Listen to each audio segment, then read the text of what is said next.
Namaskar and good morning, good afternoon, or good evening to all the viewers, depending from where you have joined.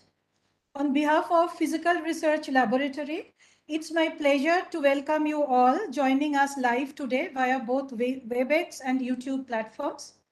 This is the 33rd Vyakhyaan of the planned 75 Vyakhyaan series which we are organizing under the banner PRL Ka Amrut Vyakhyaan to celebrate the Platinum Jubilee of Foundation of PRL as well as the 75th year of independence of India. This Vyakhyaan series began on 4th August last year and are being organized every Wednesday at 4 p.m. In this series, the talks are delivered by eminent speakers distinguished in their fields. Starting from 9th February this year, which is celebrated as International Day of Women and Girls in Science, till today, which also includes the International Women's Day on 8th March, PRL Ka Amrut Vyakhyaan is hosting talks by distinguished women from diverse fields spanning from science, engineering to arts and sports to honor and recognize the outstanding contribution of women in their respective fields. In this series today, we have with us Ms. Uta Grothkopf, who is the head of the Library and Information Center at the European Southern Observatory. She is also a member of the International Astronomical Union and will be talking to us on a very interesting and relevant topic of open access in astronomy. I extend a warm welcome to you, madam, on behalf of Director PRL and the PRL Ka Amrut Vyakhyaan Committee. I now request my colleague, Dr. Nishtha Anil Kumar, Head Library and Information Sciences Division of PRL, to formally introduce the speaker. Over to you, Nishtha. Thank you, Dr. Subravati. Good evening to all of you. It's a great pleasure for me to introduce our speaker today, who is going to talk about open access in astronomy. This is a subject which we are deeply interested in because of the way research is being communicated and disseminated in today's digital era. Uta Grothkopf is the head of Library Documentation Information Service Department at ESO since 1991. She develops and implements the mission of the Library Information Center and ensures efficient access to information resources for ESO scientists and engineers. Uta and her team monitor the evolving scholarly communication tools and trends in publishing, such as open access, open science movement, and changes in the copyright, in order to provide advice and guidance to the ESO researchers. Uta is a member of International Astronomical Union, where she has been a consultant to the Commission on Documentation Astronomical Data since 1994. She has been a speaker at various conferences and meetings, covering a variety of topics, including the evolving publishing landscape in the era of open access. She has been actively involved in several LISA conferences and has been a lecturer at SWAYA schools. SWAYA stands for Scientific Writing for Young Astronomers. Uta was a member of Open Access Working Group of the journal Astronomy and Astrophysics from 2019 to 2021 and joined the Subscribe to Open community of practice in October 2020. Her interest areas recently have been business models in publishing industry, Subscribe to Open, and OrcID. She has more than 30 publications and presentations in national and international conferences to her credit. She loves to travel and has visited India twice. She is enamored by its colorfulness, and she misses the color in some other countries. She is fond of pets and is a strong supporter of environmental and feminist matters. She is particularly happy that her talk is part of the series of women presenters since February 2022. Over to you, Uta, to start the talk. Thank you very much, Nishtha, for this very nice introduction, and hello to everybody. First, I want to start by sharing my screen with you so that you can see my slides. Let me just bring up my slides, and then once you can see them. Okay, I believe that should already work, right, Nishtha? You can see everything. Thank you for the confirmation. So welcome everybody to this talk here. It is wonderful to be here today with you. Before we start with the real topic, so to say, I would like to say two things. One, of course, congratulations to the Physical Research Laboratory. 75 years, that's a high anniversary, and I wish to cordially congratulate everybody who has worked at your institute and who is currently working for this wonderful and rich legacy that you're all building together. So congratulations, happy birthday. But in particular, I would today like to express my thanks to all those who are behind the scenes and working for this series to make it happen, and for inviting me to talk to you today, in particular, Professor Nandita, also Dr. Bushit, Dr. Lokesh, and of course, also my friend and colleague, Dr. Nishka. Thank you very much to all of you. Oopsie, this is technology, jumping very much ahead. So these are the 5 topics I would like to explore today with you. We know already that we want to talk about open access in astronomy. So I tried to break it down into a few sectors. First, I wish to give you some background information, starting with the work culture in astronomy. Then we want to explore a little what exactly is open access and why did it come about. Then I take a bit more the institutional view, and we want to look at the various flavors in which open access publishing is manifested. So this is a bit more for the librarians and the administrators and the kind of contracts and agreements that they might see. Then we take another view, namely the researchers and authors view, and I wish to provide some open access considerations for you as authors. And then finally, we take one step back and look at the larger picture and try to put open access a bit in context. So Nishta said it already very nicely in her introduction. Just to reiterate, I'm working at the European Southern Observatory at ESO. This is an intergovernmental organization. We have currently 16 European member states, plus our host country in Chile. And our main mission is to design, construct, and then operate state-of-the-art ground-based telescopes in order to enable frontline research for astronomers. Our headquarters are located in Garching near Munich in Germany. This is also where I am based. And our telescopes are located in Chile, mostly in the Atacama Desert in the northern part of Chile. And you may know some of our facilities that we run. One is the Very Large Telescope, or VLT. This is, so to say, our flagship facility right now, located in on the Paranal mountain. And on the same mountain, there are also the survey telescopes, VISTA and VST. But ESO is also a member of the international ALMA cooperation, together with North America and East Asia. And we are currently building our ELT, the extremely large telescope, the largest eye on the sky. And we hope to have first light, which is currently planned for the year 2027. So that will be a big, big observing machine. Personally, I work in the, oopsie, my technology is not cooperating. I'm sorry for that. So I am the head of the Library Documentation and Information Services Department. This is ESO's Central Information and Documentation Unit. And one of our many responsibilities is also to build and monitor and curate productivity measures. We have the so-called telescope bibliography, where we maintain a database of data papers, those refereed papers that use ESO's observational data. But of course, like Nishta pointed out, we also monitor developments in scholarly communication at large, be it about the identifiers that are currently more and more used in the community, like the DOIs, digital object identifiers for any kind of research artifact, or the ORCID for researchers. And then, of course, the big part of our work also is to monitor ongoing changes in open access and open science. And this, of course, is the topic of our colloquium today.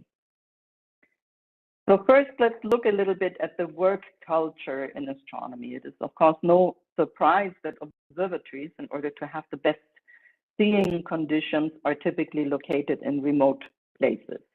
And also the librarians, our community working there, we were historically often so-called solo librarians. But despite of that, or I always like to say because of this geographical distance, we actually developed a very close connection. And I know that we have other librarian colleagues on board. So from Nishta's team, Christina is here, I think Nirupama is there somewhere, and we all can speak to the fact that especially in astronomy librarianship, there is a close network. And of course, for astronomers, for the researchers, it is the same. On top of that, we also have this tradition of sharing and exchange. So this starts with papers, with manuscripts, but it's also information at large. It is data, it is code and programs. So this is part of the culture in astronomy. This is also reflected if we look at the main journals that we have in astronomy. So we refer to them as core journals, and the core journals actually are those that are a must-have for every astronomy library. And in astronomy, actually, these are only 4 journals, if you look at it. At the end of the day, it's Astronomy and Astrophysics, the 2 journals run by the American Astronomical Society, Astrophysical Journal and Astronomical Journal, and the monthly notices of the Royal Astronomical Society. And these 4 journals alone make up for more than 35% of our refereed literature. That is a heavy weight that these core journals bring. Over more than that, they are not run by commercial publishers alone, like in many other subject areas, but they are governed by learned societies and then published in cooperation with commercial publishers. So we have the AAS that publishes their journals together with IOP Publishing. The Royal Astronomical Society has chosen the Oxford University Press, and the European Southern Observatory, which holds actually the copyright of astronomy and astrophysics, works currently together with EDP Sciences. So you see that the community of researchers as represented by these professional organizations, by the learned societies, have a strong influence also over the publishing development. And that's a big advantage that we have in astronomy. However, it doesn't stop there. We also have a very wide-ranging read access to our journals. First of all, because many authors are used and routinely make use of what we call green open access. We will explore that later a bit more, by depositing their manuscripts on arXiv AstroPH. Also, our core journals, those that we mentioned before, have been digitized often, or these 4 journals actually, back to volume 1, and they are being freely made available. You do not need a subscription to access this content. Also, publishers often provide temporary access. Let's say for the first 2 weeks, when a new issue comes out, certain sections are being made available temporarily, free of charge to everybody. And then finally, the full access to these core journals, often at least for the AAS and the A&A journals, becomes available to everybody without any barrier after just 1 year. So we can say that in astronomy, we have a very comfortable and very wide-ranging access to the literature that our astronomers need. Now, in this comfortable situation, all of a sudden, not all of a sudden, but I'm making this a bit more characteristic, here comes a completely new concept, which is called open access. So let's explore a moment. What does it mean, open access? Well, if we look at the definition, it says that open access is the free, immediate online availability of research articles, coupled with the right to use these articles fully in the digital environment. And here we have 2 important factors. One is immediate, not after a year, not after 5 years, immediate access and this is very important, the right to use these research artifacts further. And if you think about it, usually this right remains with the publishers. Open access, not so. It remains with the authors. The motivations to bring this on for open access to happen was twofold. One is the idea that research that has been publicly funded, so taxpayers who pay for the salaries of scientists, of researchers, of librarians, they should have the right to access all the content that results from this publicly funded research. So this is basically knowledge exchange that we want to achieve. There's a second factor, and that is the so-called journal subscription crisis, which has been going on for many years now, where the expenditure for journal subscriptions has been increasing so much that especially librarians and also the administrators at a certain point said, look, we cannot afford this anymore. These prices, they are sky high. Something needs to change.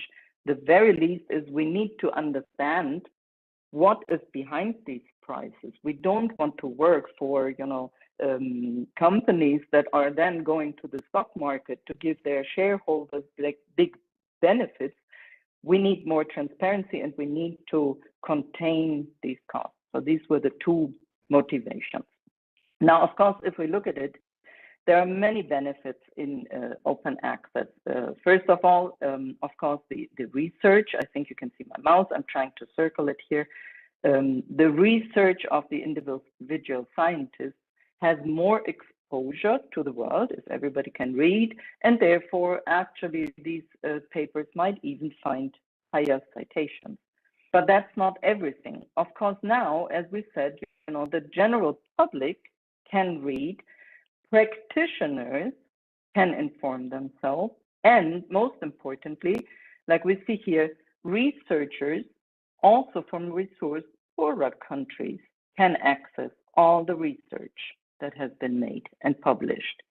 And if we want to find a really striking example of the benefits to society, we don't have to look far. Just 2 years ago, the pandemic struck, the world was in shock, and many publishers in that moment actually lifted the ban from their subscription-based publications, opened content, everything that could possibly help in coping with the COVID-19 pandemic was made available open access, so that all the researchers could join their energy, could join forces, and that helped largely in order to find a vaccine that hopefully saves humankind from this virus in such a short time. So this is a very striking example of the benefits of open access. Now, if we look a little bit back in history, open access per se is nothing new. It started actually already in the 1990s. But there we had what we call the early adopters and open access advocates. These were maybe individual researchers, like put up a few names here. Peter Zuber from Harvard always was a big promoter of open access. Then Paul Ginsparg, maybe, of course, he's the person behind the archive, AstroPH, ePrint server. Maybe he did not claim this as open access, but the establishment of his ePrint server was absolutely instrumental in bringing on the green open access where everybody can deposit their manuscripts. Also, some organizations played a big role. CERN, from the beginning, they were active drivers behind the open access idea, and many librarians and their institutions too. However, the real push actually happened in 2016. No, I'm sorry, in 2018. What happened in 2018? The Coalition S promoted, they came out with the so-called Plan S. Now, what is that? Coalition S is a consortium of funders led by the European Commission, the EC, and the European Research Council, ERC. And they promoted their ideas and got many national, international, and also charitable funders on board. So for instance, the Wellcome Trust and the Bill and Melinda Gates Foundation, they subscribe to the same principles that Plan S is promoting. And this Plan S, you may wonder, what exactly does it mean? Why S?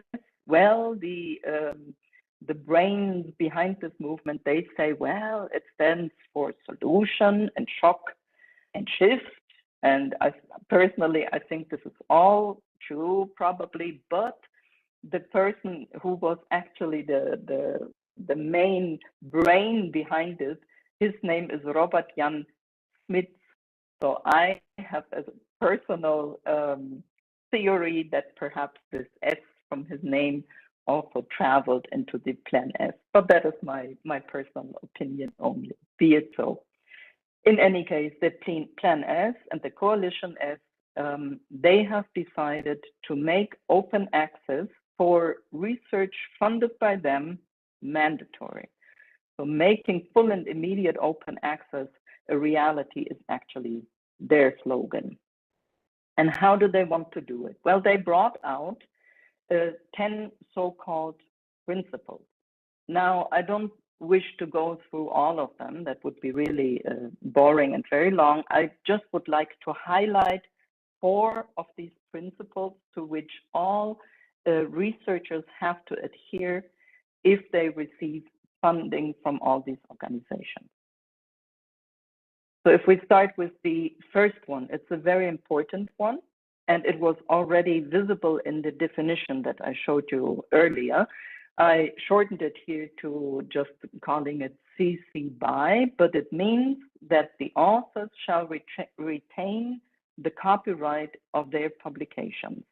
And instead of signing away copyright and handing it over to the publishers, an open license is mandatory. It shall accompany all these research articles that are being published, preferably a so-called Creative Commons Attribution license, which we usually just call a CC BY, which means that the content of the article can be freely used by everybody as long, and this is very important, as long as full credit is given to the original article, including the original authors.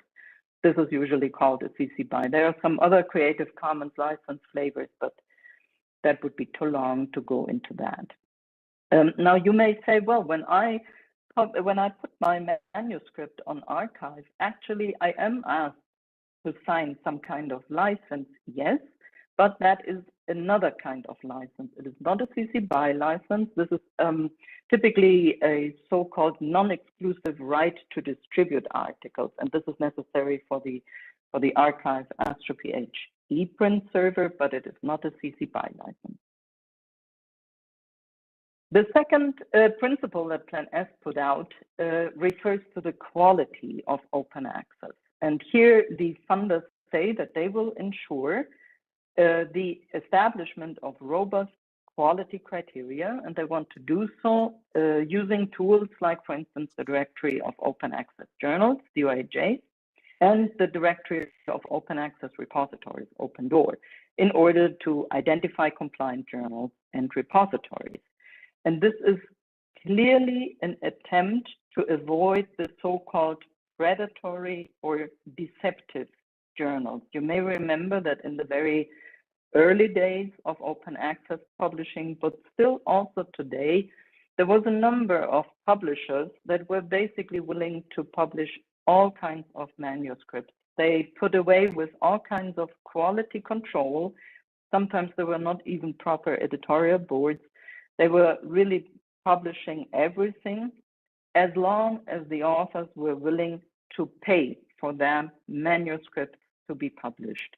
And this is an abusive kind. You might also remember that, at a certain point, all our mailboxes were full with these offers. Come publish with us. It was a flood of spam that arrived, and researchers and also librarian mailboxes.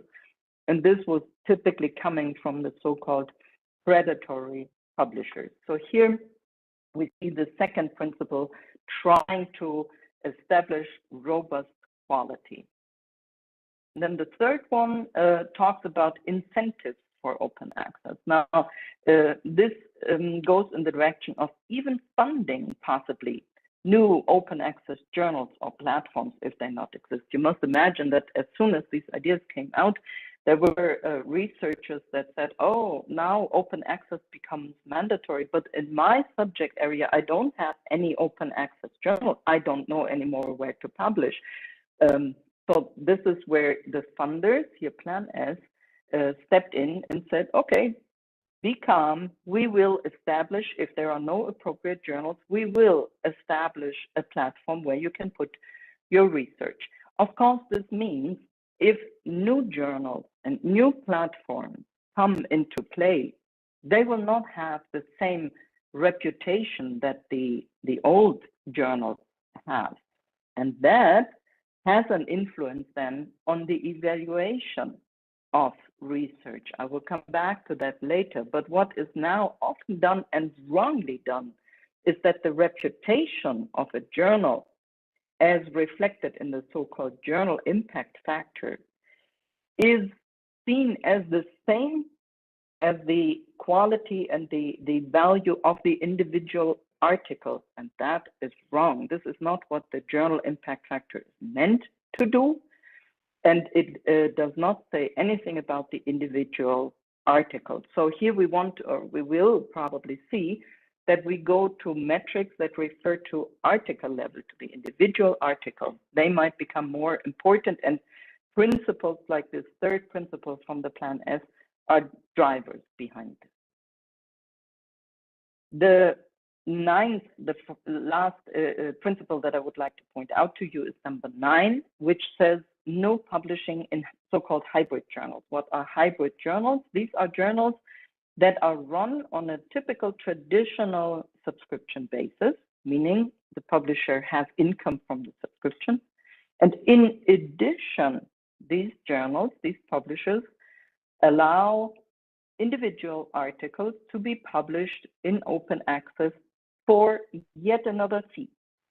So that means that the publisher goes into the pocket of the general public, the libraries, by taking their subscription costs, and then they take the other hand and grab a bit more money from the individual author for making their content available to everybody. This is called hybrid publishing. Often we also refer to it as double dipping. Here one pocket, there one other pocket, and the funders now clearly say no more. This is not compliant with our statutes, and you will see that this business model is actually kind of being phased out. Of course, as soon as these principles were published, there was a lot of criticism that came out. Many publishers were concerned, clearly, because they see their business model that has to undergo changes now. Society publishers were also concerned because they said, well, this is only feasible for the big ones, for the commercial ones. How about us? Scientists, they were scared that their academic freedom to choose where they want to publish might be compromised. And just in general, people were also very unhappy because the concrete implementation of Plan S was not very clear.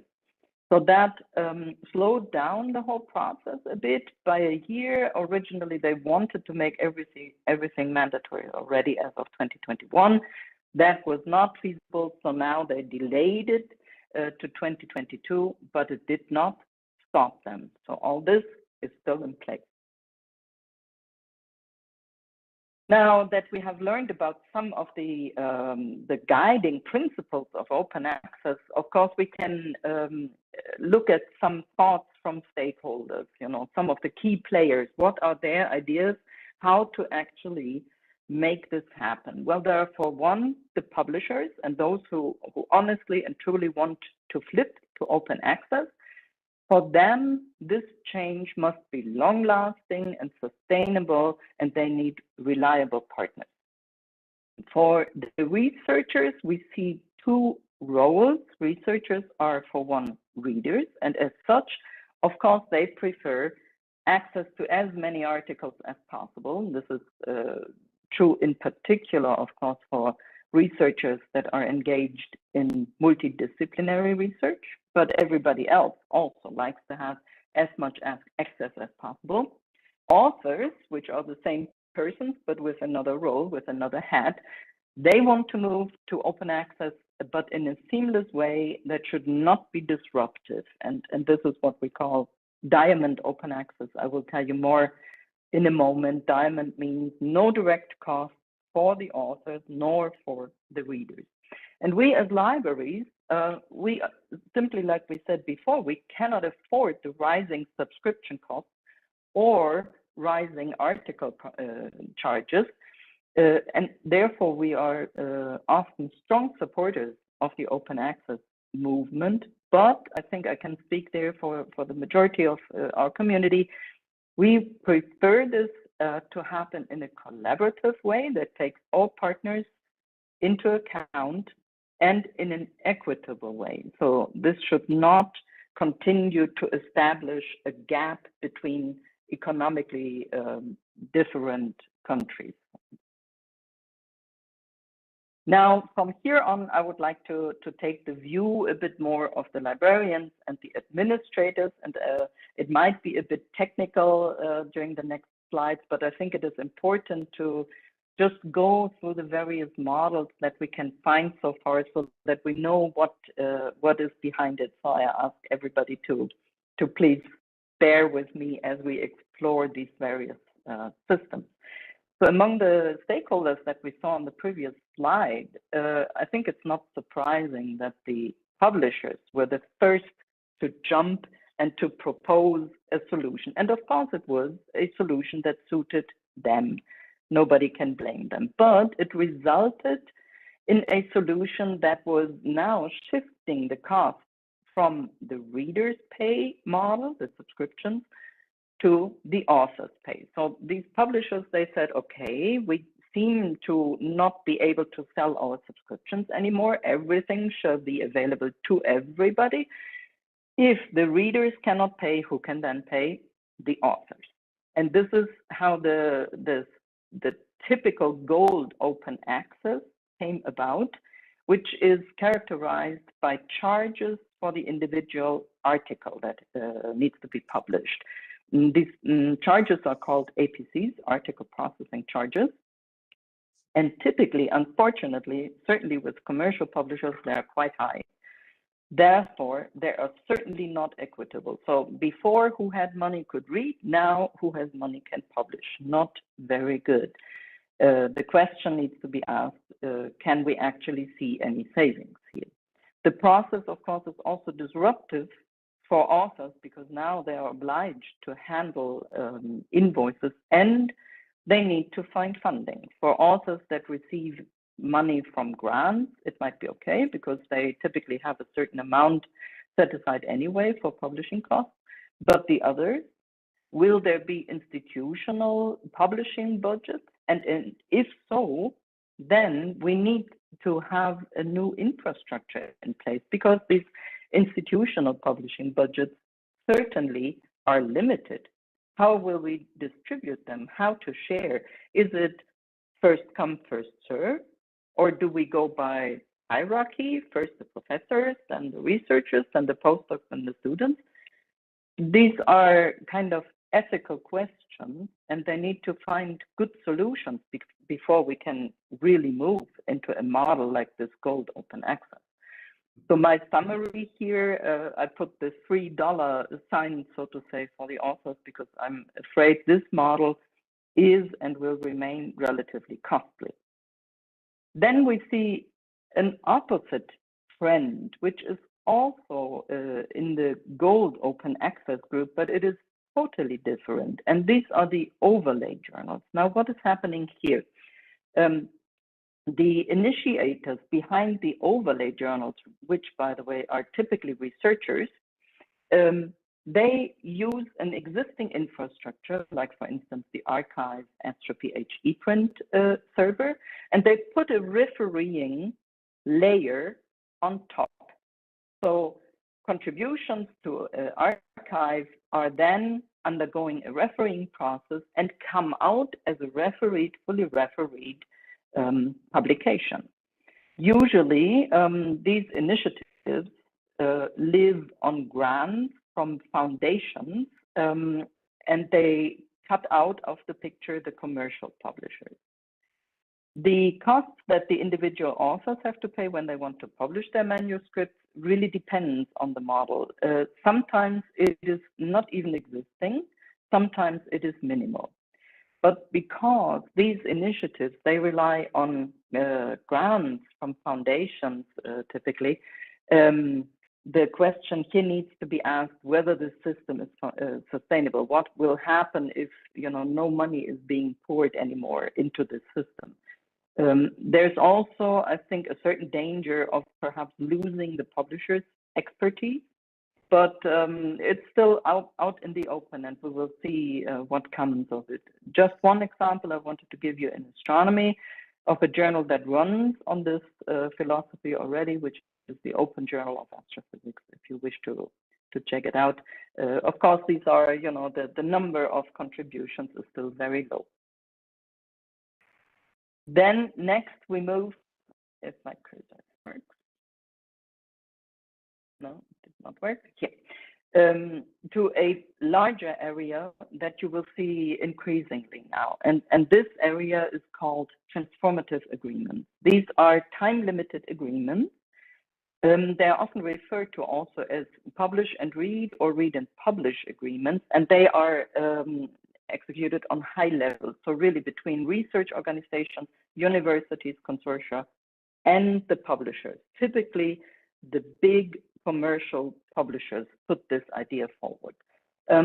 They suggest a cost that is based on some mix of the existing subscription price and the number of papers that are authored, that are published by the research organization or university.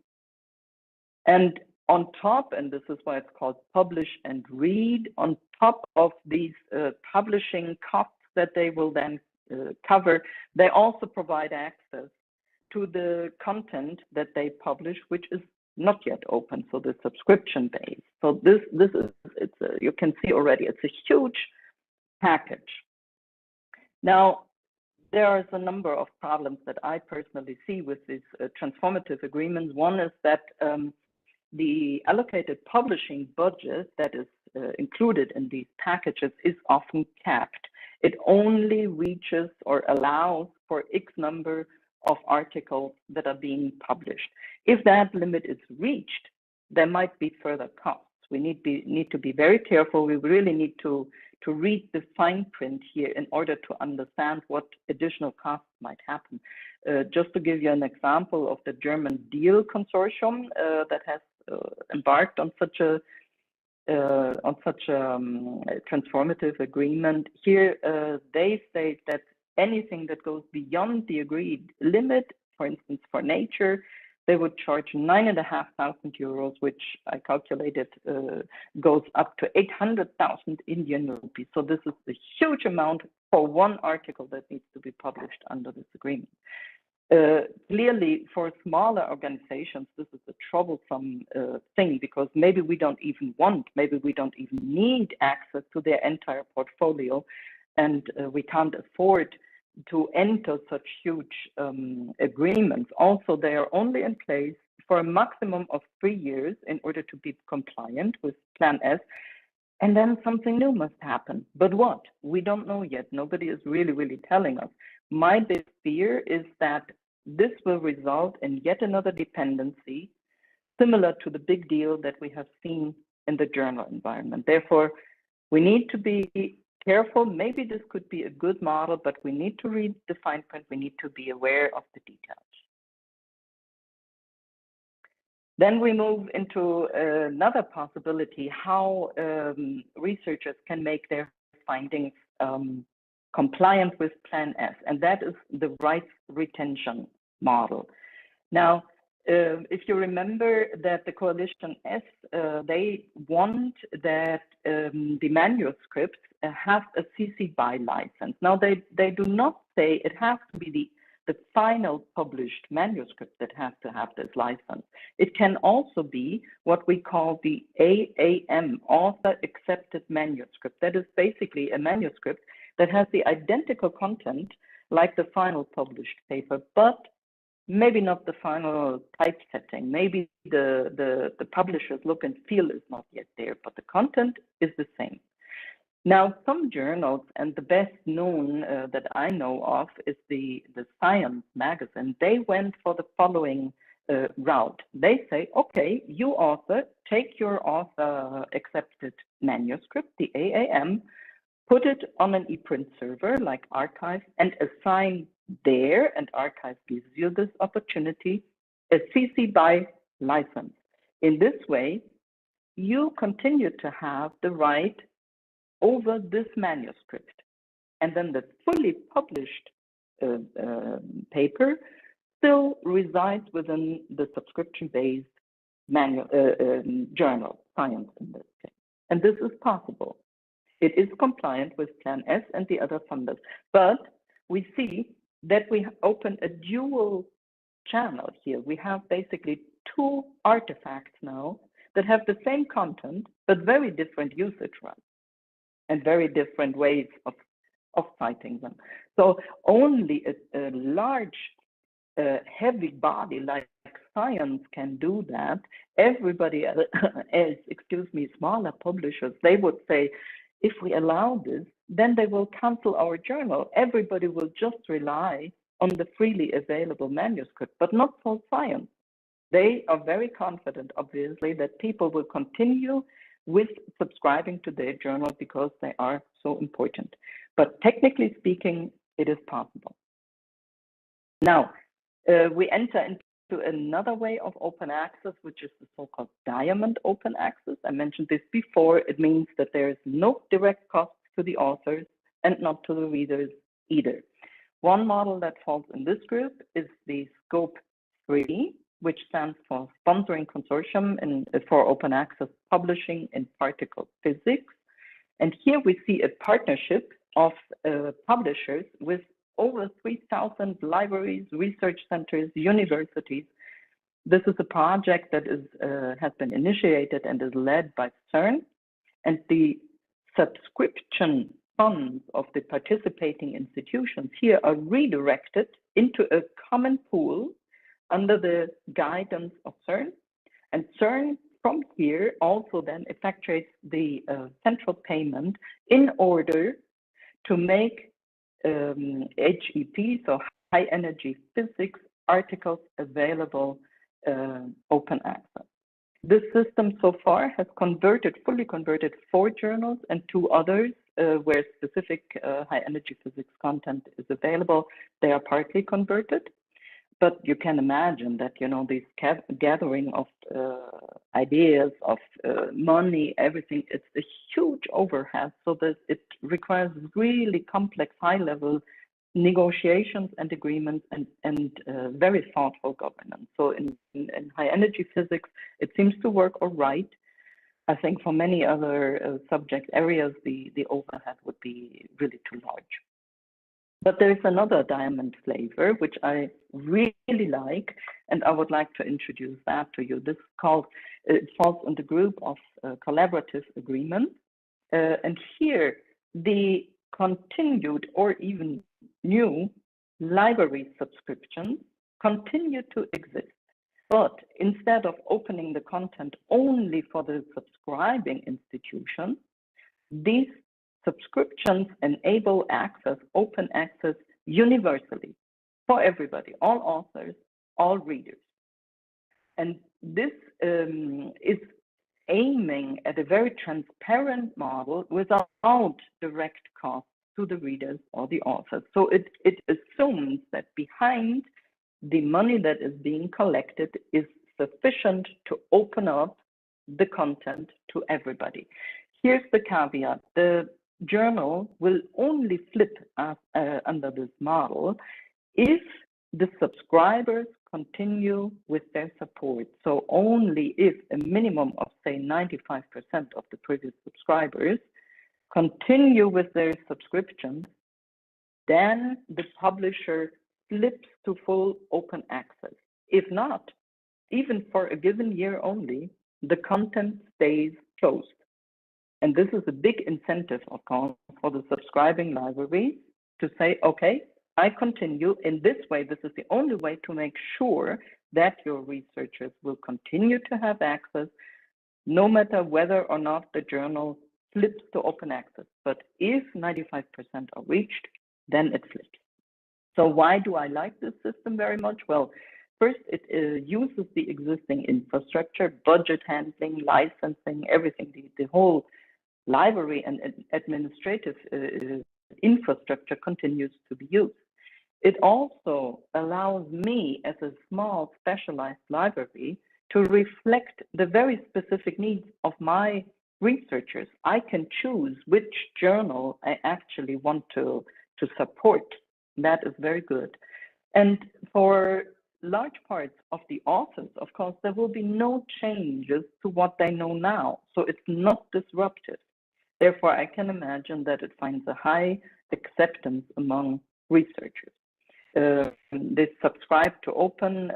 I mentioned that before. That is one example of such a collaborative agreement. And now in this slide, I just wanted to provide you a schematic overview of all the concepts that we have discussed in the past 10 minutes or so. It provides a schematic overview of the models, who pays, how much. Well, this is very, very generally, of course. Who can then read, who can then publish? Is it Plan S and funder compliant? So I think it's a good way to have this at one glance, and even more in this slide, you can see the critical issues that I try to point out. You have everything in one view in this slide, so to say. Is everybody still awake? I hope you're still all with me. I know this was a bit heavy duty, but I promise now we will look at more concrete and a bit more practical sides of open access. But I think it's important to still know about these concepts and be aware of what is there. So let's look now at more practical things. What have our core astronomy journals done, for instance? So as of 2022, very important core journals, Astronomy and Astrophysics, and also the AAS journals, have promised to move to open access. Astronomy and Astrophysics have chosen the diamond model. They will use a slightly modified subscribe to open model, where the reading, as I explained, will be continued to be financed by the subscriptions, and the publishing. Now, you may know that A&A has member states. The publishing costs are absorbed for authors from the member states by their contributions. For authors from non-member states, there will be a small fee of like 100 euros per page, a publishing fee. But it means in reality no changes for the vast majority of authors. And as far as their rules go, also there will be no publishing charges if the first author is from an A&A member state. So if the others are not, that's fine.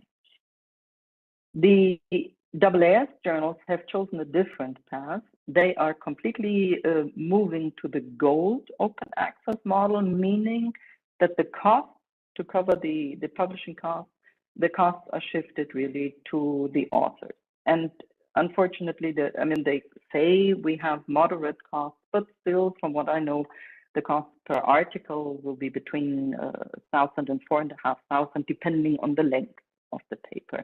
So here, unfortunately, I think we see that the access barrier has now been shifted from reading to publishing. And I believe it requires for many authors a new infrastructure, at least for those that are not used to page charges. Strangely, from the monthly notices, MNRS, we have not heard, at least I am not aware of any way forward what they intend to do in terms of open access. So we have to stay tuned. Now I would like to change the perspective, like I told you at the beginning, and look a bit more at what does this mean for the researchers, for the authors. So in this slide, I just wanted to give you this overview again. As an author, you can choose. Do you want to publish in a traditional journal, which means that your content will be behind locked doors, so to say, or do you go the open access route with immediate access, with very generous usage rights for others? And then we have the gold and the diamond ways of making this possible. Of course, on top of that, you're always free to choose the green open access, which is this author self-archiving on Archive, AstroPH, for instance. But please remember, this only means it's free to read. It does not come with the usage rights. And then, as I said before, these hybrid journals, please stay away. This is a business model that is being phased out anyway. So some considerations for you as authors. I mean, the initial question for you certainly will be, have you received a grant? Are there any funder requirements, like from Plan S, from the Gates Foundation, Wellcome Trust? And for all researchers, regardless of there's an individual grant, are there maybe any requirements from my university, from my research institute? Do they encourage or even oblige me to publish open access? This is happening also more and more. Once you have decided, yes, open access is a good thing, and I want to publish in an open access journal, what is there out there to help you? Well, first of all, the usual quality criteria have to apply. So please stay away from the predatory publishers and the subject related criteria. So you will know in which journals you like to publish. I also would like to encourage you to talk to your librarians, because they may have very good ideas also about the open access agreements that exist for your institute. You can also consult tools yourself, like the DOAJ and the Open Door registries that I mentioned before, these directories that were also mentioned by the Plan S principles. And you may also want to watch out for any new publication platform, perhaps, that is already around. So I said that the Coalition S, the cooperation behind Plan S, they said, well, if it's not available, we might even fund something. And this is exactly what they have done. They have made available now a platform which is called Open Research Europe, where all researchers that were funded from by their funding programs can deposit their manuscripts regardless of the subject area. It will undergo, as you can see here, a publishing process, a refereeing process, and then when it has passed that peer review, it will be a fully peer-reviewed article that is the end result. So they provide immediate open access, refereeing, the reuse rights, and also it's free of charge to authors. You, as an author, then have also some tools available where you can check before you submit your manuscript. So one thing I would encourage you to do is to have a look at a website which is called Think, Check, Submit, which has a certain checklist, as the name says, to just ask you some questions about the journal where you intend to publish. And this is really a tool also to prevent you from falling into the trap of predatory publishers and go for high quality journals. Specifically for the funders, so Plan S, we also have a very nice tool. It's called the Plan S Journal Checker tool, which they have made available. And it looks like this.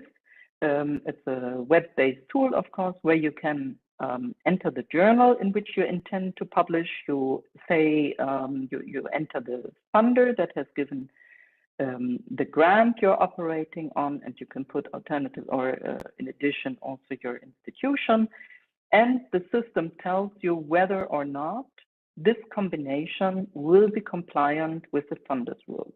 In this case, for instance, it tells you, yes, this is available, and which route forward in order to make your manuscript, your paper, funder compliant do you have. So it's a very useful tool. It's available to everybody and just gives you an idea how funders try to support you in finding suitable solutions.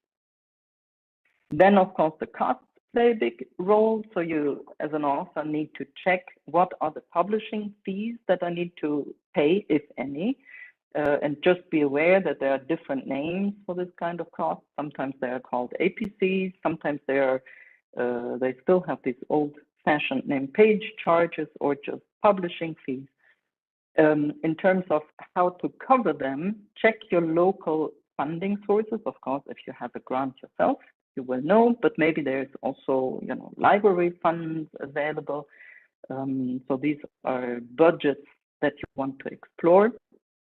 And I also would like to encourage you to check their waiver policies, because I know from both A&A and also the AAS journals, they claim that they have a quite generous waiver policy. So maybe you can find out that the costs do not apply to you at all.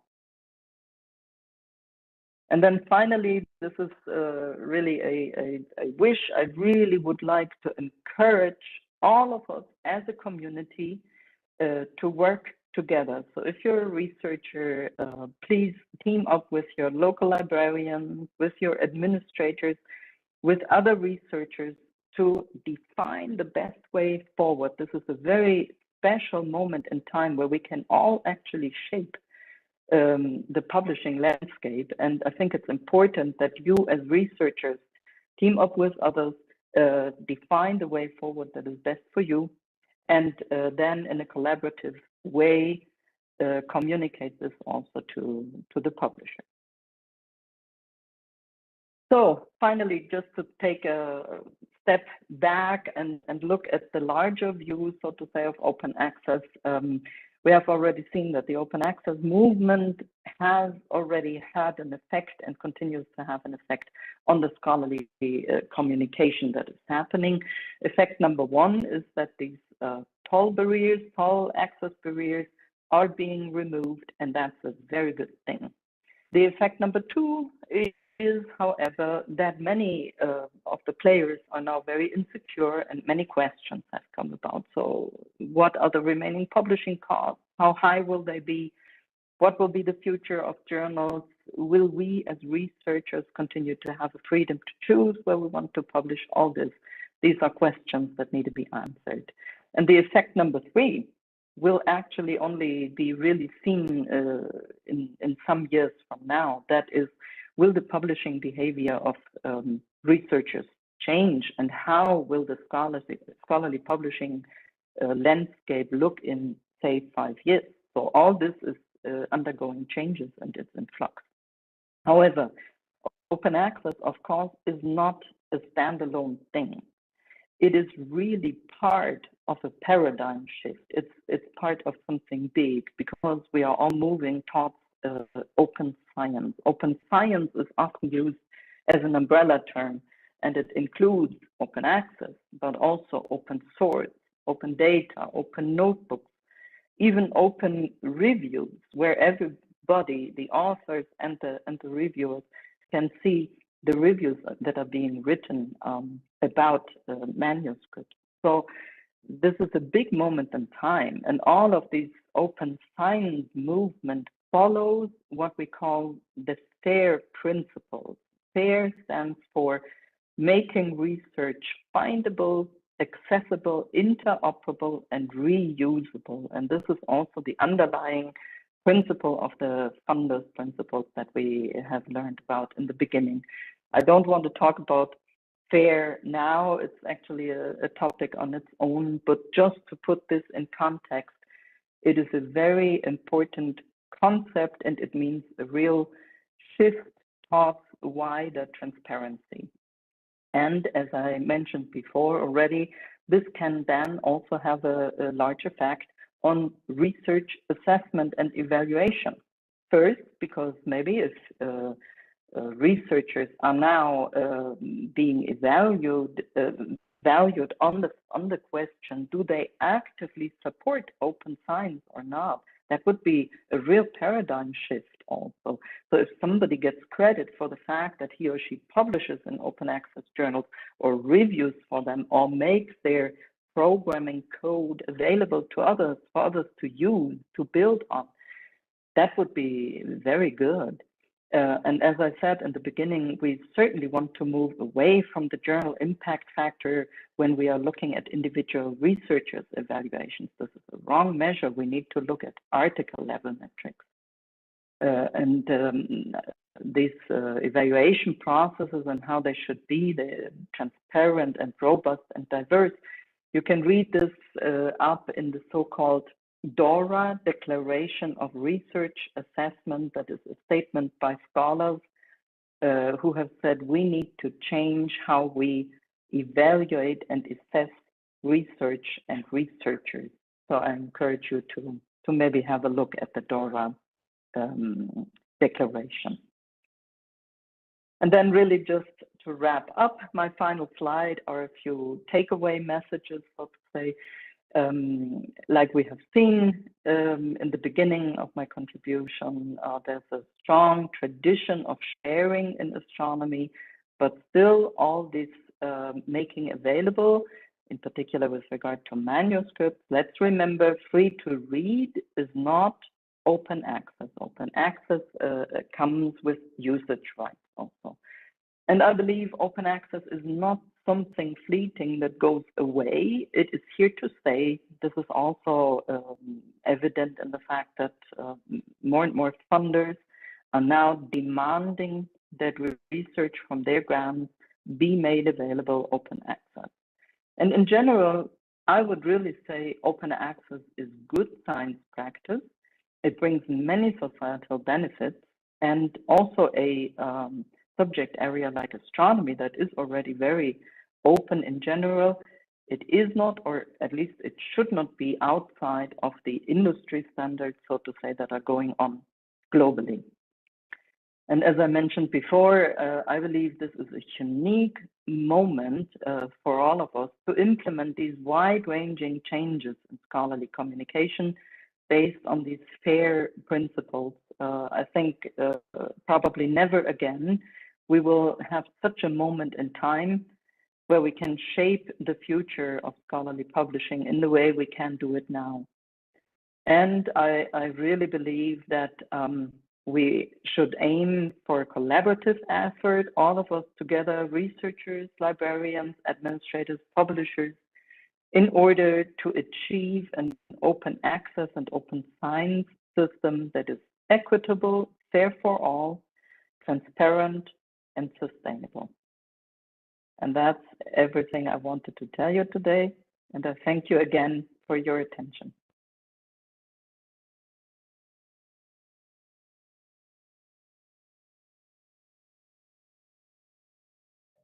Thank you, Uta, for such a delightful talk. It has always been a delight, and today was no exception. And now I will request my colleague, Dr. Nurul Alam. He will moderate the question answer session.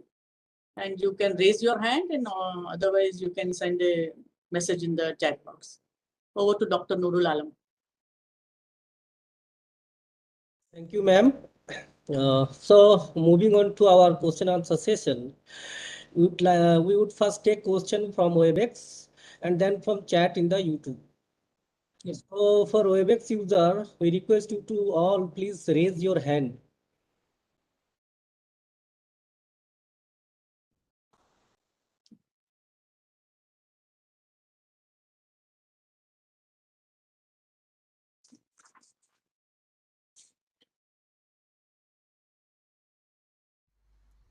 Any questions?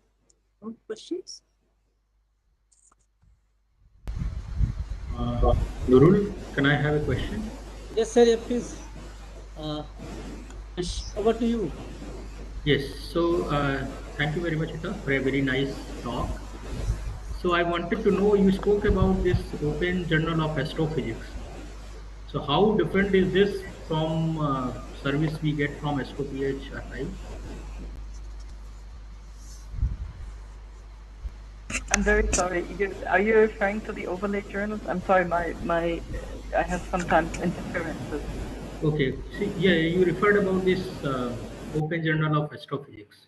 Yes, yes, yes, So I wanted yes. to know that how different is this from Archive or AstroPH? It is different because it is a referee journal. If you publish or if you put your manuscript on archive, it does not have the stamp of a refereed journal article. It is just a manuscript that is being distributed among your peers, among your colleagues, by means of an ePrint server, but it does not have any quality stamp, let's say. It has not undergone the peer reviewing of reviewers.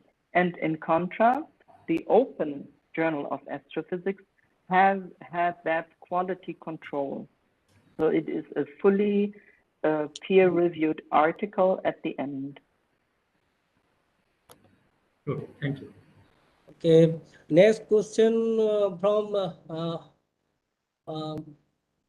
Rasmi Kumbar. I would request Dr. Rasmi Kumbar, please introduce yourself and proceed with the question. Good evening, everybody. Thank you for the very insightful talk. I'm curious to know, as LIS professionals, how can we shape or how can we contribute to the shaping of development of scientific publishing, especially in developing countries like ours? Like I said, I think it is very important for all of us to get involved. One reaction that I have seen often with my German colleagues is that they were not coming up with their own ideas. Instead, they were just accepting what the publishers were offering. This is why we have a very widespread use, for instance, of this deal consortium that I mentioned before, which is one of the transformative agreements. Almost everybody seemed to sign on just because everybody else did. When I then at a conference talked to my colleagues why they signed it and whether they are actually behind it, they told me, no, actually, this is not a very good system the way it is, but everybody was doing it. And this is, I think, where we have to think twice, consider what is good for our research community and for us as libraries and as institutions. What can we afford? Remember that one of the drivers behind open access was the fact that it was just not affordable anymore. So we have to prevent a situation, I think, where we are once again in the hands of the publishers. And please do not misunderstand me. I'm not against publishers. I'm just in favor of transparency and of working in a collaborative way. So I think our first step is basically to reach out to our researchers, to our own community, to understand what are their needs, to get together, to join forces, so to say, and then speak up. Do not just accept what the large commercial publishers come up with, because I mean, who could blame them? They are doing things that are in their favor. But maybe the needs of our research institutes and universities are different, and we should voice them. I think this is very important. And I can tell you from the this community of practice, Subscribe to Open community of practice, of which I am a member, we are working there together very well. It has librarians in this group, but mostly publishers and also agencies, consultants, and it's a very open, friendly, trustworthy, transparent way of communicating. This is how I would wish all of us to move forward in the new era, so to say, of scholarly publishing. Thank you. Next question is from Dr. Manas. So Manas, over to you. Yeah, my question is like, you mentioned that for astronomy, astrophysics, for example, the page charges would be around 100 euro for per page for European members, or particularly A&A consortium members. For non-European or non-Euro A&A consortium members, it may go high if we opt open access. Okay, so in that case, the poor and developing countries the authors of the poor or developing countries might face some difficulty. So in that case, whether still one can opt the traditional way or not?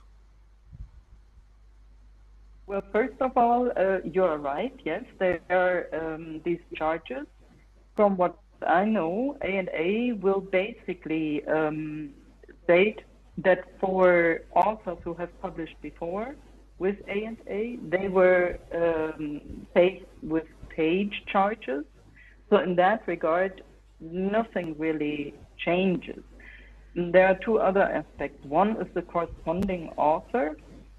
I believe that if a corresponding author, which can or cannot be the first author, is from a member state, this could already change the view on whether or not these charges are necessary in the first place. And the second thought is that I have been told, I'm not on board, of course, of neither the editorial board nor the board of directors, but what I have heard is that they want to apply a generous waiver policy. So if there's an economic hardship and there is, like you're saying, possibly too high publishing fees involved, please reach out to them, bring forward the case, make them aware, and I'm sure there should be a way to discuss this. Yeah, thank you. Yeah. So one question is there in the chat box from Dr. Dibyendu Chakravarti. So question is that in open access model, the author pay for the publication charges. What about the authors who have good results to publish, but not enough funding? Question number one. And question number two, how the open access model factor that in? Sorry, I'm afraid I did not How the get open access model factors that in? How does it factor it in? Well, so like I said, we have different flavors of open access. If you're looking at a journal that follows this diamond open access approach, in most cases, except for A&A, excuse me, where we have these side author charges, a diamond open access path typically means no charges for authors because there are some sponsors in the background. This could be a large organization, this could be a foundation, this could be members. There's a number of ways. Diamond open access journals typically do not have charges directly to the authors. So then the publishing process is really equitable because it does not depend on whether you come from a rich or a less rich country or institute.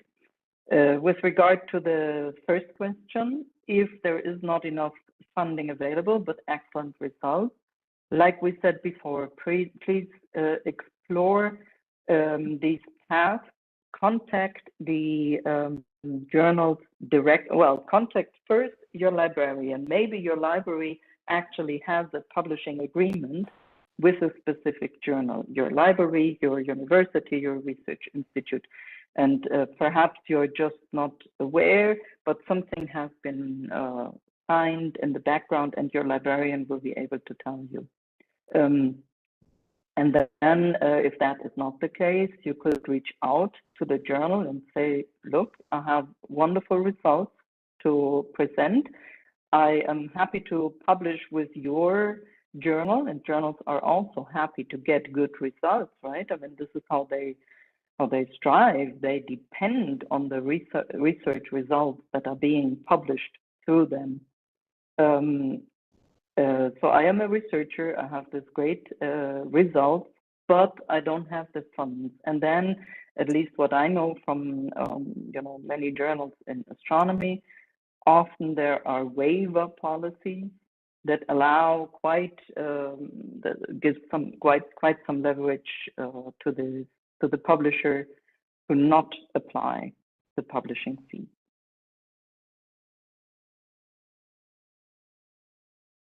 Okay, another question coming from Dr. Mudit Srivastav. Sir, please unmute yourself and ask the question. Thank you very much, Nurul. Hello, ma'am, for a very nice talk. Thank you very much. I'm a faculty here in Astronomy and Astrophysics division. And one of the discussion which we had sometimes back regarding this page charges was that actually we are paying twice. Number one, we are paying when we you submit our paper as a page charges, and then our institution pays when we buy the same articles back. So I think in one of your slides you have covered that thing. That is there an idea that if our institution is paying to subscribe the journal, some of the article, maybe 100 article per year, 200 article per year, should be free for us to publish? So what's your take on that? Well, from what I know, if you refer to, thank you for your question, all of you, by the way, A&A specifically, for them, I think they are happy actually to accept new members even. So that would be, the full option basically of the spectrum to become an A&A member state, which then would cover the publishing costs for all authors. But about the subscriptions on the one hand and the page charges, APCs on the other, my understanding of what A&A is implementing now is that the subscriptions continue to pay for read rights, but not only for the respective little organization or research institute, but globally. This is the big difference. Everybody now will be able to see, to read, to cite, to quote, to make use of and build on. And the publishing part of the fees that are available, these are manifested in the page charges. So they split it like reading and publishing, so to say. These are two sides of the coin that both need to be there, and therefore it's not double dipping as we know, making available the same content again. No, one is really read access and the other one is the publishing fee. Thank you very much. We received another question in the chat box. The question is from Professor Sachindra Nayak. Question is, recently all the mainstream astronomy and astrophysics journals, say for APJ, A&A, MNRS, stopped printing and made the issue available online only. In the process, there must be some reduction in cost of processing or printing. In that case, is it not possible to make the journals open access with the same cost as applicable now? Yeah, that's a good question. Thank you. So you're very right for the pointing out that they are saving by not printing on paper anymore. That is very valid. I do not have a good answer. I think you're completely right. They are saving something, so they should then forward these savings to the community, to the readers and the authors. I do not have any explanation why this is not being done, but I'm fully with you. Okay. Our next question is what are the criteria that reputed publishers consider in waiving the APC and requested by the individual researchers? This is certainly also a question more for the individual journal. Of course, the flip to open access is still very new. So I am maybe familiar with the waiver policies in the subscription base or in the traditional model, which looked at the economic possibilities of the authors. Whether they apply the exact same thing also in the open access era, I cannot say. I know from the American Astronomical Society, because I argued a little bit with them when I learned that they want to go the gold route, charging authors. I spoke up and said, are you sure this is perhaps not a good way, because now you're shifting the cost to the authors? And then I was told, like, yeah, but our waiver policy will be very generous. So if that is true, maybe they have widened actually their criteria for waiving the fees. Please allow me just to add something to the previous question about why haven't they forwarded when they are saving on printing costs, why didn't they bring that out to the community? And like I said before, I'm totally with you, but please also keep in mind that in general, the costs that we have to cover for the astronomy journals, they are still relatively moderate. Now, within limits, I mean, a journal that is only being financed through the library subscriptions like MNRES, that is certainly more costly. But in general, astronomy journals, especially the AAS journals, of course, they are subsidized by the Learned Society. Therefore, the prices are still kept relatively manageable. And also for A&A, they have the board of directors that monitor that price increases are capped, that they are not going out of line. In many of the subject areas, chemistry, biology, pharmacology, we see price increases where no learned society ever keeps an eye, and they are facing way higher subscription fees than we do in astronomy. Just as a general remark to put this in context with other subject areas. Okay, another question is from Professor Nandita Srivastav. Ma'am, over to you. You are muted. Please unmute. Yeah. No, I am.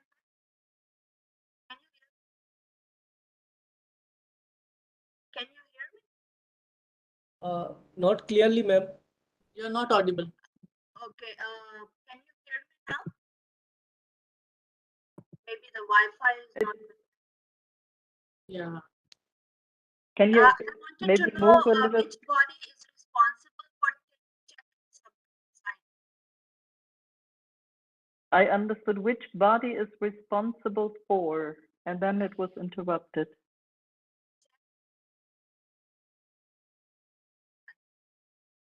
You can't hear. Maybe you can type. Yeah, in the chat box. Next question is from Professor Subhavati. Ma'am, over to you. Yeah, thank you. Thank you for that's a really very, very thought-provoking talk. You know, I work in high energy physics, and we have been very lucky to have the archives, you know, since we started research. But, you know, archives are not like there is no scheme to support. It is always with the appeal. So with all these open access, what do you see as the future of archives, and, you know, how would you think they would sustain themselves? Well, as far as I know, the archive, they have changed their business model also in the recent past. While first it was more also personal initiative, then it got foundation money from the W. Mellon Foundation, I think, or some other big funders, and then they have changed again. And actually, and I think rightfully so, they have approached the users. So based on the downloads per research organization, per university, they approach us, and I'm sure your organization too, ESO too, saying this is the number of downloads that your users, your researchers effectuate every year. And this puts you in category XYZ with a payment of X dollars. And I think this is actually a very valid way of maintaining their structure. We are happily participating in that because clearly for our researchers, archive is, I want to say, as important, if not more important than any other journal. This is really, if you're not on archive, your colleagues don't see your manuscript, basically. I know in high energy physics, you're even further ahead. Astronomy is probably the second in line. So what do we want to spend our money on if not on that essential structure? It is so vital to all our researchers. And in future, I can see their role actually only grow. I think this becomes more and more important as a backbone of, for instance, overlay journals and for continued exchange. Already 20 years ago, I think, I heard people in scholarly publishing talking about clusters of articles. So they already captured, I don't know whether you know the name, it was Peter Boyce from the American Astronomical Society. His concept back then in the 90s was already, I think we are going towards a situation where we see clusters of articles and the name of the individual journal perhaps is diminishing a little. It's going down. Right now, we are still very used to this paper was published in Nature, this paper was published in MNRS, it comes with a quality stamp. But if we look at the article level metrics that I mentioned before, even if my paper was published in Nature, it doesn't tell you how many other researchers are actually building their research on that. Maybe nobody. And maybe something that was published in the Baltic Journal of Astronomy, something small, Baltic Astronomy, maybe, you know, zillions of my peers find it interesting and build their research on it. So which article is now more valuable to the community at large? I think this is where we should be shifting. And as the backbone of such a cluster, let's say, something like archive is vital, I believe. So I can see their importance on the grow. Thank you very much. As we can see, Dr. Nistha ma'am asking to some question. Ma'am, over to you. Yes, Uta, I wanted to understand, you have mentioned this S2O model, subscribe to open. So effectively, 20 libraries in the world pay for 80% of the users. It is like that? Yes, well, the S2O? Discontinue the subscription, right? We cannot discontinue the subscription. No, with S2O, the subscription is continued. So the S2O, the subscribe, it's already in the name, right? It's a subscription to open, but open globally. Everybody will be able to read, not only the researchers in your institute. Now we subscribe and our researchers can have access to the content.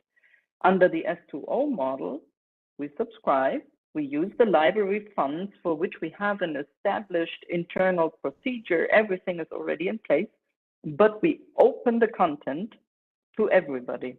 For the society. It's good for the, yes, through the subscription. It's good for the readers because they can read, everybody can have access to that, to these articles.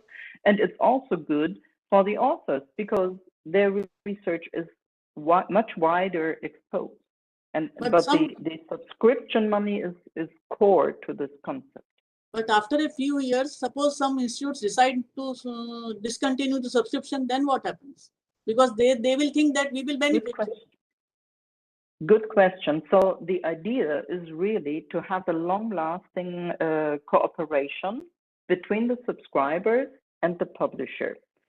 If in a given year, this threshold that the publisher defines, let's say 95%, is not met, and only 80% of the subscribers say, we subscribe this year, and the others drop out because they say, ha, ha, ha, we can access the content anyway, so this time we need to save.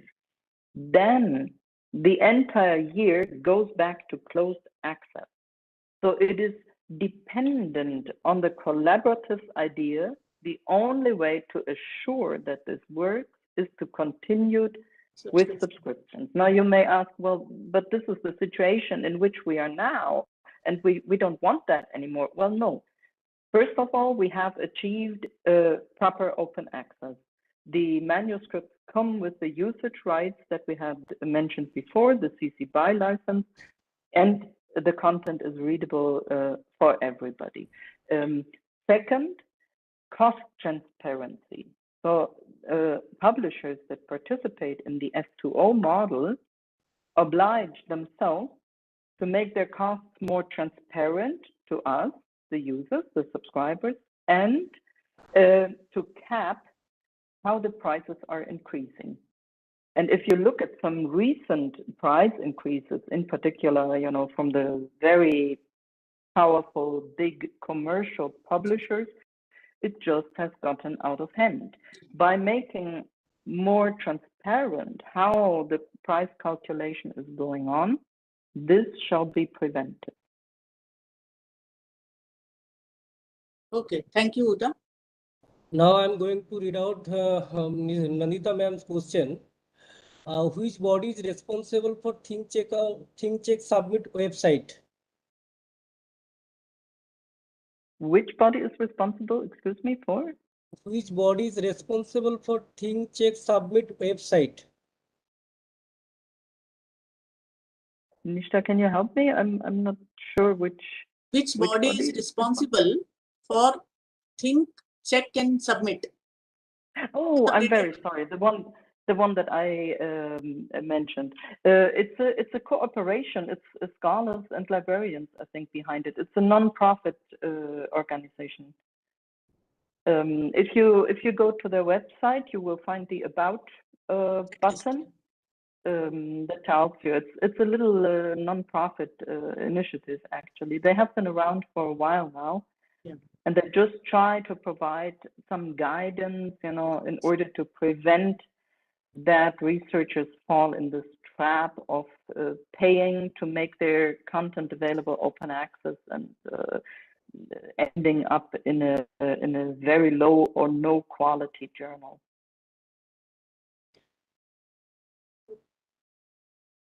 Okay. It seems that no question in YouTube.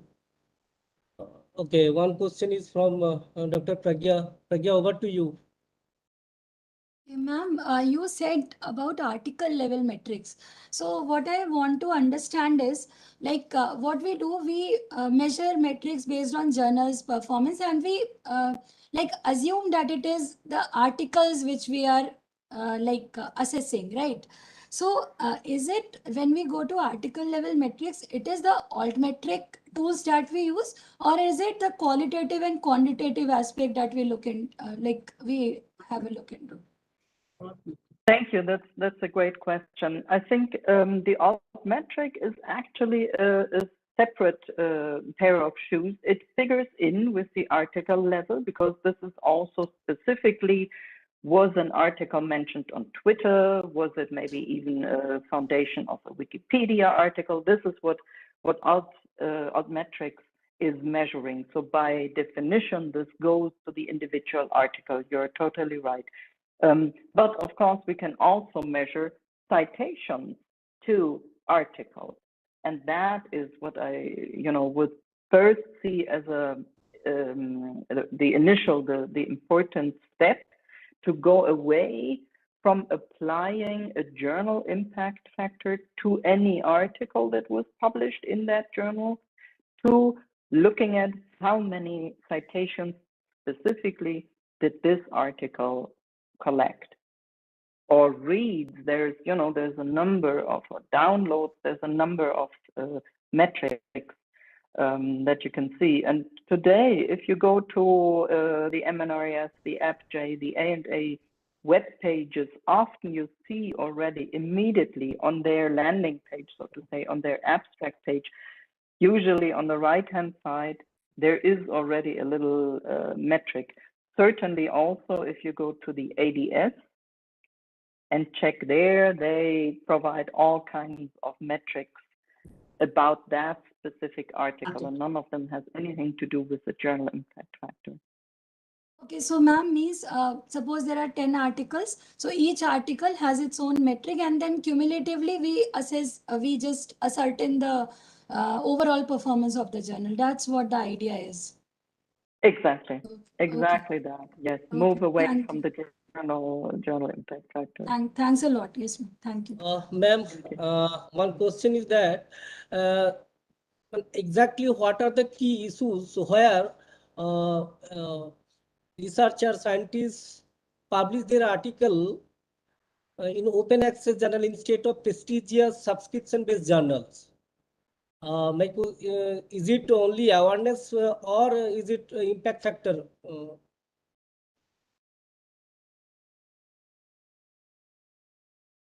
Is it only, sorry, what? Is it only awareness matter, or is there any impact factor number? Well, the impact factor really refers to the high-level journal. The impact factor was a measure that was brought about by somebody who wanted to measure the importance of a journal. So they calculated in this complicated way. They look at the articles that were published in the 2 preceding years and calculate the citations in the year after, and then they divide one by the other, and this is supposed to give an overall measure of the importance and the impact of the journal. And this measure, created back then by Professor Garfield, it was meant as a tool for librarians actually to understand which of the journals we are subscribing to is of high impact, which one is of low impact, which one I may have to cancel or not. This was the idea, to evaluate the journal at large. What I was talking about more in my presentation is how the evaluation of the individual researcher of persons can be made more transparent and honest and open and diverse. And in the shift towards these FAIR principles that makes research artifacts findable and accessible, and the research that has been published reproducible and reusable, there the first step to implement that is to look at the article level metrics. And the second and larger step is to shift how we evaluate and to treasure more if researchers actively want to provide their research so that it can be used by their peers. If they make their manuscripts available open access, they publish in proper open access journals, or they review, they referee for open access journals, or they code something as astronomers and make this code available, or they have data from a telescope which they make available to the community in order to build this huge network of research artifacts on which others can then build. So the idea here is to value such active activities in the sense of open science more than it is being done right now. And this is where I mentioned the DORA declaration, which gives some ideas how this could come about. Okay, thank you, ma'am. So we don't have any questions from YouTube. So next to Pragya, over to you. Okay, thank you. So I'm here to formally put the vote of thanks today. So good evening all. And as I commence upon this particular part, I place on record gratitude and thankfulness to Ms. Uta Grothkopf. And ma'am, you accepted it. Not only you accepted the invitation, gave us time in this afternoon. We thank you wholeheartedly for giving us such an enriching talk on open access in astronomy. I believe this talk has been equally useful to librarians, authors, academicians, and researchers for us alike. So thank you, ma'am. I also thank our director, Professor Anil Bharadwaj, for his unwavering support today and always. We owe acknowledgement to Professor D. Pallam Raju, who is the Dean at PRL, for his time and efforts. And as we all know that no successful event ever, it's not a one-man thing. It is always a lot of people who have put in effort. So it would not be an exaggeration to say that the members of Amrut Vyakhyaan committee are the pillars on which this absolutely amazing series of talks is resting upon. Then I also thank Professor Shubhavati Goswami and Dr. Nishtha Anil Kumar, our library head, for their contribution in today's talk, and Dr. Alam for running the question answers session, and also to Dr. Bala. And last but not the least, certainly I would express my gratitude to all the people who are present, all the participants, both on WebEx and YouTube, for your presence, because it is because of you that this particular event is so memorable to all of us. So thanks again, all of you. Have a nice day. Thanks again. Yeah. Thank you. Thank you. Thank you, ma'am. Thank you very much. Thank you. Ciao, ciao. Ciao, ciao. Thank you. Ciao. Thank you.